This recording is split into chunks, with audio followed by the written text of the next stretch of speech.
반갑습니다. 대한교육연대 대표이고 금산에 있는 간대학교 금산 간대학교의 교장입니다. 태영철이라고 합니다. 반갑습니다. 제 교사하면서 제가 제일 즐거울 때가 어떤 게냐면 졸업생들이 학교 찾아왔을 때가 이제 제일 즐거운 때 중에 하나인데 어제 졸업생 한 명이 왔어요. 졸업생이 한 명이 왔는데 왜 왔느냐 하면 나이가 지금 이제 우리 학교 초창기에 학교답지 않은 그냥 대충 이렇게 농장처럼 해놓던 그런 학교에서 다녔던 친구인데 지금 30대 후반 다 됐습니다. 다 됐는데 이 친구가 하는 일이 뭐냐면 이겁니다. 휴대폰 케이스 만드는 일을 6년 전부터 해서 창업을 한 지금 자리 잡았죠. 이 친구인데 이 친구가 와서 우리 학교에서 후배들하고 새로운 사회적 기업을 하나 창업을 하는데 그 사회적 기업을 창업한 프로젝트를 같이 하자고 그래서 그 프로젝트 제안하기 위해서 왔어요. 오니까 지금 우리 학교에 있는 학생들 4명, 5명 특히 고등학교 3학년 애들이 눈이 반짝반짝 빛나면서 같이 해보자. 이래서 실제로 창업하는 과정을 같이 하기로 그렇게 이야기가 됐습니다. 그 이야기를 들으면서 기분이 너무 좋았어요. 이렇게 이제 선배들이 후배들한테 이런 기회를 주고 함께 만들어가는 과정을 하고 있구나 이런 생각을 하게 됐는데 어제 그 전날 제가 이 친구랑 또 이제 저녁에 같이 식사를 하고 나 차를 하면서 이야기를 나눴는데 이 친구가 6년을 이렇게 하면서 지금 중국 쪽에 루트를 하나 뚫고 있고요. 일본하고 중국은 있고 얼마 전에 싱가포르 석 달을 다녀왔대요. 왜 다녀왔냐 하니까 쉬기 위해서 6년 동안 한 번도 못 쉬었다면서 그러면서 하는 얘기가 이제 싱가포르에 가서 사업을 어떻게 할지 중국어가 되니까 중국을 또 다녀왔었어요. 학교 다니면서 다녀왔는데 그런 이야기를 했어요. 근데 제가 왜 이야기를 했냐면 이 친구도 역시 학교 초창기에 정말 우리 빈가 쪽이니까 학교 밖이라고 이야기해도 되겠죠. 그렇게 해서 성장했는데 이 친구가 하는 일은 뭐냐면 우리가 상상하기도 쉽지 않은 이런 일들을 척척 해나가면서 자기 사업을 만들어가고 있다는 겁니다. 창업을 하고 창직을 하고 있다는 겁니다. 그런데 만약에 학교 안에서 이 친구가 3년 혹은 6년을 계속 학교 안에서만 이렇게 했다라고 하면 저는 이런 상상력이나 도전이 안 생긴다고 생각합니다. 어떻게 생각하세요? 그 경험을 고등학교 때나 중학교 때 학교 밖에서 뭔가 해외여행도 한번 가보고 또 그때 바깥에 친구들랑 진짜 피 터지게 싸우면서 회의도 하면서 그 안에서 협업하는 과정도 거치면서 이 친구들이 그런 힘을 가졌다고 저는 생각을 합니다. 그래서 앞으로 제가 오늘 말씀드릴 것 중에 제일 중요한 게 뭐냐면 학교 밖에 있는 학생들에 대해서 학교 밖에 있는 청소년에 대해서 단순히 복지적 차원에서 접근하는 것이 아니고 교육적 차원에서 접근할 필요가 있겠다. 이 친구들이 정말 제대로 성장하고 성숙한다면 우리가 이야기하는 학교 내의 교육보다 오히려 한 단계 더 새로운 교육을 만들어낼 수 있겠다라는 생각이 들어서 좀 역발상적으로 좀 새로운 관점에서 학교 밖 청소년을 봐야 된다. 그런 쪽에서 제가 말씀을 좀 드리겠습니다. 첫 번째 아까 사회자께서 말씀하셨지만은 지금 이제 2015년에 통계 나온 겁니다. 학교 밖 청소년이 36만 명 누적해서 36만 명이고 한 해에 5만 명 내외가 학교를 나오고 있습니다. 36만 명이면 아시겠지만 상당한 숫자입니다. 그런데 이 36만 명에 대한 제대로 된 정부의 지원이나 대책이 거의 없다시피 물론 이제 법적인 것들이 있긴 있지만 그런 형편이고요. 그리고 이 학교 밖 청소년의 유형을 이제 정리를 해봤는데 역시 2015년 조사입니다. 50% 이상이 학교 밖에 나와서도 공부를 계속 하는 겁니다. 공부를 더 한다는 거죠. 그다음 두 번째 말은 것이 32.4%인데 직업형입니다. 그러니까 진로나 직업을 찾기 위해서 나온 친구들이라는 얘기입니다. 그래서 따지고 보면 80% 이상의 학생 청소년들이 학교보다 바깥에서의 배움을 원하고 있다는 겁니다. 이런 통계 자료를 본다면은 지금 현재 이 학교 밖 청소년에 대한 이 정책이라든가 이런 데 문제점을 몇 가지 한번 말씀을 드리겠습니다. 먼저 지금은 학교 안하고 학교 밖이 구분을 없애는 그런 시기지 않습니까?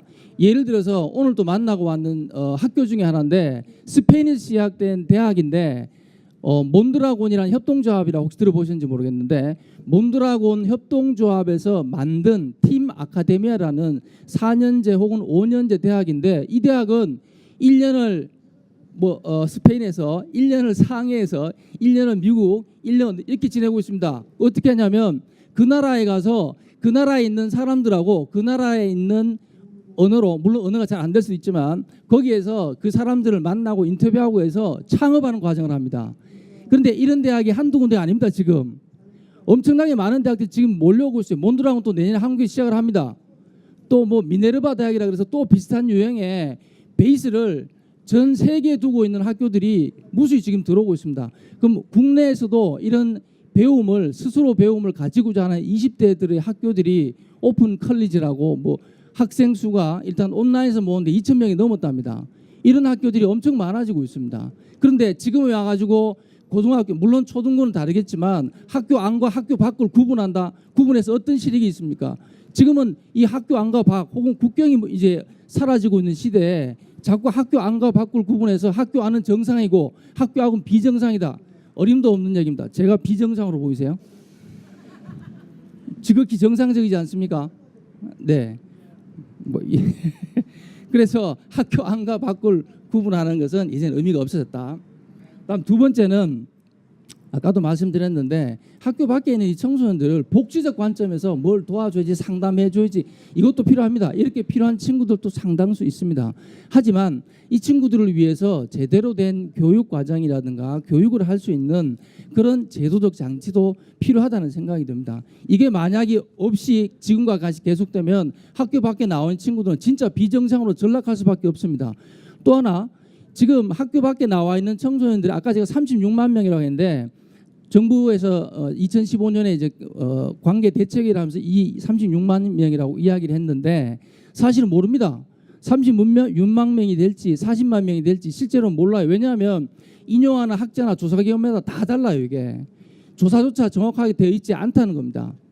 않고 이런 문제들 때문에 사실 어찌 보면 지금 나라다운 나라라고 이야기하는데 학교 밖에 있는 청소년들은 나라 밖의 청소년이 되어질 가능성이 상당히 높습니다. 이거는 어떻게든지 간에 이제 일본에서 작년에 우리나라와 비슷한 법이 지금 우리나라와 비슷하게 이런 학교 밖에 있는 청소년들을 위한 법이 하나 통과가 됐는데 그 법을 근데 일본은 지난 20년 동안 학교 밖에 있는 청소년들에 대한 통계 자료를 하나하나 다 만들어 놨어요. 지역별로 제가 지금 검사를 했는데 검사에는 몇 명이 있고 어떤 유형인지를 다 밝혀 놓은 겁니다. 그러니까 우리가 그런 조사부터 먼저 시작을 하는 것이 필요하다는 생각이 들고 그 다음에 학교 밖에 나오지 않습니까? 학교 밖에 나오면은 지원이 전혀 없습니다. 만약에 학교 밖 청소년 지원센터나 가면 거기 가면은 뭐 수업이나 이런 것들을 받을 수 있지만 그 외에 우리 대안학교로 비인가 대안학교로 하지 않습니까? 지원이 전혀 없습니다. 그럼 지금 공교육에서 제가 알고 있기로는 공교육에 학생 1인당 이제 국가에서 지원하는 게 500에서 한 800만 원 정도 됩니다. 1년에 1인당. 전혀 없어요. 그럼 우리 부모님들이나 지역에서 세금을 안 냈냐? 세금 다 내고 있죠. 근데 혜택은 전혀 못 받고 있어요. 이건 너무 억울하지 않습니까? 예. 네. 너무 안타깝습니다. 그런데도 불구하고 그래서 우리 부모님들이 정말 어려운 사정에도 학비를 낼 수밖에 없지 않습니까? 교사들 급여도 일반 학교 급여의 50%도 안 됩니다. 네, 지금 우리 학교 같은 게 우리 학교뿐만 아니고 대부분의 학교 대안학교 선생님들이 이제 초봉이나 이게 최저임금입니다. 이런 상황을 계속 지금 겪고 있어요. 네. 그 다음에 네, 또 하나 이게 인데 이 과정을 가지고 저희가 어떻게 했냐면 그래서 우리가 급식비 지원을 좀 받고 싶다. 급식비 지원도 못 받고 있습니다. 이거 분명히 나라 밖의 청소년 맞죠? 우리 대안학교 같은 경우에 급식비 지원도 못 받고 있어요. 그래서 급식비 지원을 받고 싶어서 교육청에 충남도교육청에 갔습니다. 하는 얘기가 학교 밖이기 때문에 도청으로 가랍니다. 도청에 갔습니다. 도청에 갔더니만 도청에서 할 수 있는 일이 별로 없다. 도의회로 가랍니다. 의회에 갔어요. 만나서 이야기 막 했습니다. 하니까 우리 하는 것보다는 실제로 실무자들이 올라와야 예산을 책정해 준다. 또 실무자한테 갔습니다. 우리는 권한이 없습니다. 계속 왔다 갔다 돌다 끝나버렸어요. 올해는 못 봤습니다. 내년 또 어떻게 될지 모릅니다. 이 상황이 계속 칸막이로 학교 안은 교육부, 학교 밖은 여가부 이렇게 돼 있죠. 그 다음에 지역별로 또 어떤지 아십니까? 충남에 주소지가 서울에 있는데 충남에 와서 대안학교를 다니거나 혹은 학교 밖에 있으면 지원을 또 없어요. 주소지가 여기가 아닌데 왜 이러냐는 거죠. 지역이든 어떻게든 지역이 어디든 그 다음에 본인이 어떤 색깔을 가지고 있든 뭘 가지고 있든 간에 국민이지 않습니까? 한 국민 지원을 받아야 되는데 지원을 전혀 못 받고 있다는 이런 현실에 대해서 문제를 제가 제기를 하고요. 그 다음에